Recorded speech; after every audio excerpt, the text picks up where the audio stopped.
Hi guys, in the next part of this video series we're going to take a look at shutter speed and how it affects your exposure. Okay, looking at shutter speed, each camera layout will be slightly different in terms of where you can gain access to change your shutter speed. It's usually on a top wheel dials on the camera. You can of course get to it on a rear screen as well. So we'll put the camera in a different mode so we can get to shutter speed, which are these values here. And we actually change it on the dial, as we can see here. So 160th of a second, 125th of a second, 100th, 80th, 60th, going down to a slower shutter speed, like so. And of course, increasing shutter speed to a faster one, like so. Now, some cameras will have a limit up to 1/4000th of a second. Try saying that 3 times fast. Others will go beyond that and shoot at 1/8000th of a second. Typically, the slowest shutter speed you can go to is, let's see, 30 seconds until you need to go to bulb mode. Your range of shutter speeds may vary slightly per camera, but we're going to have a look now and see what effects changing your shutter speed has on the exposure on a given image or scene, and we'll see that in a recorded video like we did with ISO. So let's take a look at shutter speed. Okay, so looking at shutter speed in terms of exposure, we have the same scene with the mannequin, the modeling light, the window, as we did for the ISO video. We're currently at ISO 500 still.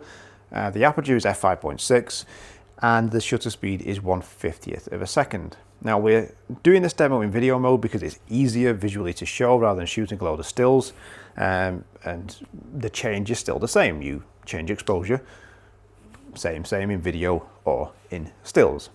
So shutter speed. A thing to consider with shutter speed is it only affects constant light sources or available light or natural lights. So room lights, building lights, car lights if they're on, of course, street lamps, any available or ambient light that is within a scene, window light, the modeling light that we can see here, LED panel, whatever.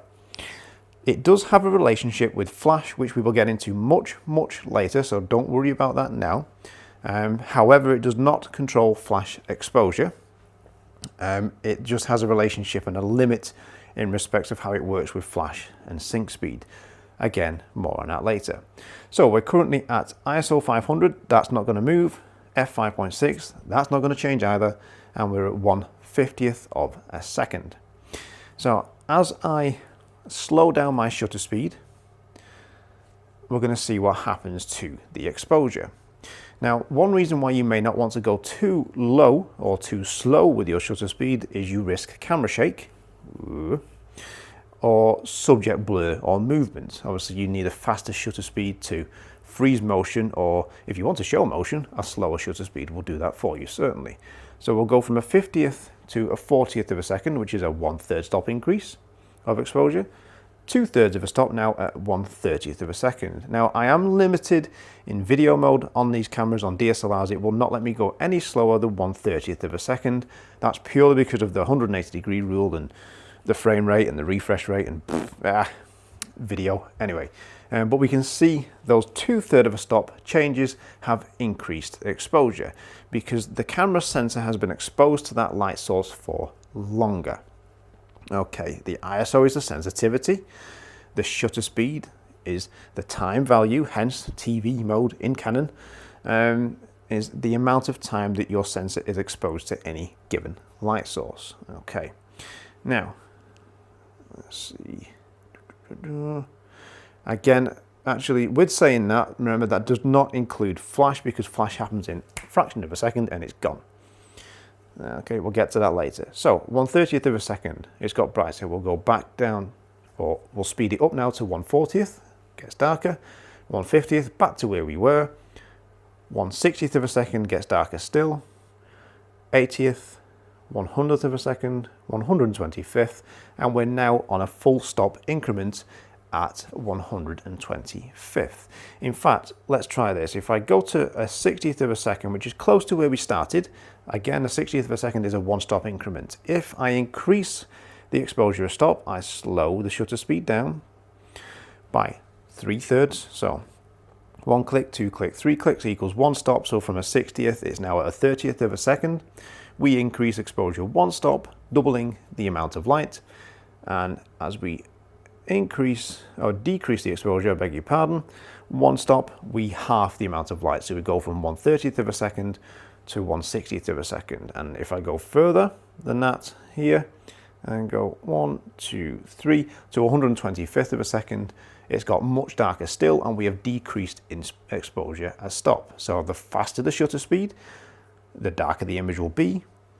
The slower the shutter speed, the brighter the image will be. We increase exposure with a slower shutter speed, we decrease exposure with a faster shutter speed. So let's walk through the higher shutter speed settings here. We're going to see it get a lot darker, and we'll lose the window, we'll lose the mannequin, and we'll just see the point light source in the scene, which is the modeling light. Here we go. So 160th, which is a 1/3 of a stop, 200th of a second, a 1/3 of a stop, 250th, which is a 1-stop increment. Okay, so each 3 clicks, 1/3, 2/3, 3/3 equals a stop. So 250th to 320th, 400th, 500th of a second, there's a full stop. 640th, 800th, 1000, 1250, 1600th of a second, 2000, 2500, 3200th of a second, and 1/4000th of a second. Now this camera has a shutter speed limit of 1/4000. My 5Ds will do 1/8000. But as we can see now, all we can see in the scene is the modeling light and just a slight highlight on the arm of the mannequin there. And so as we slow that shutter speed down now, we start to increase exposure, and you'll start to see other elements within the scene like the mannequin and the window come back in. And I'm going to go all the way down here to where we began at 1/50th of a second. So to recap, as we slow the shutter speed down, there's risks of camera shake. Generally speaking, you want to be at 1 over your focal length. So if I've got a 50mm lens, I want to be at a 50th of a second. That's what that means.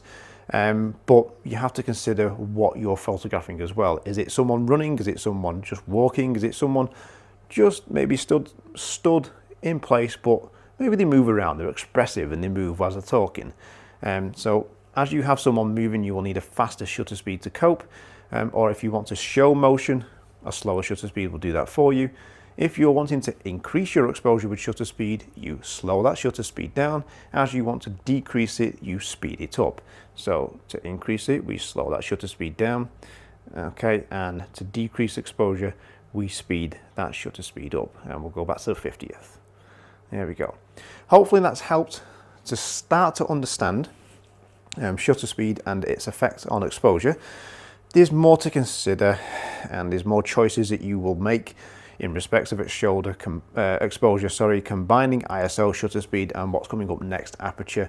And I'll do some live shoot, well not live, but pre-recorded demo shoots, which will combine all these elements together, walking through what I'm setting and why, to kind of help bring this all together and help it sink in. In the meantime, if you've got any questions regarding photography or regarding exposure and what we're covering in these tutorial videos, please stick them in the comments below. Also, don't forget to like, share, and subscribe if you find these videos helpful, and I will see you in the next video. Or actually, the mannequin will see you. Yeah, anyway.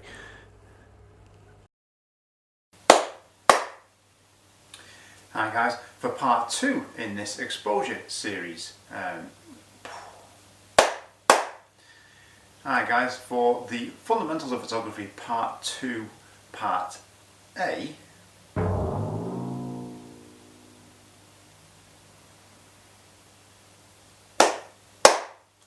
Hi guys, for the next part in this video, we're going to take a look at shutter speed.